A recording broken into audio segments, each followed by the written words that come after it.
मिरज तालुक्यातील बुधगाव येथील विकास कामे आणि प्रलंबित प्रश्न तातडीने मार्गी लावण्याच्या मागणीसाठी पंचायत समिती सदस्य विक्रम पाटील यांनी ग्रामस्थांसमवेत जिल्हाधिकारी कार्यालयासमोर धरणे आंदोलन केले। बुधगाव येथील इंदिरानगर, ज्योतिबानगर, वनवासवाडी येथील नागरिकांची घरे कायमस्वरूपी त्यांच्या नावावर व्हावीत, विस्तारित भागांचा सिटी सर्वे करण्यात यावा, मध्यवस्तीत असणाऱ्या खाणीतील पाण्याचा प्रश्न मार्गी लावावा, बुधगावचे सुपुत्र कैलासवासी बापूराव विभूते यांच्या स्मारकासाठी शासनाने जागा उपलब्ध करून द्यावी, विकास कामांसाठी निधी उपलब्ध करून द्यावा अशा मागण्यांसाठी धरणे आंदोलन करण्यात आले।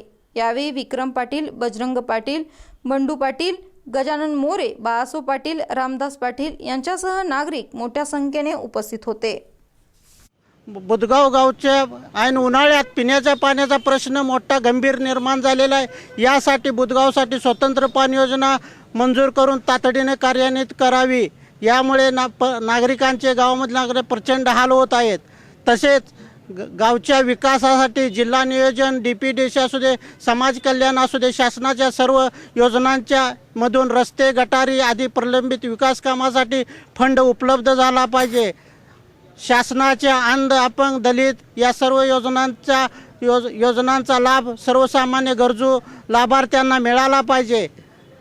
या गावचे गावठाण हद्दवाढ गेल्या 40 वर्षात झालेले नाही, त्यामुळे गावठाण हद्दवाढ होणे गरजेचं आहे।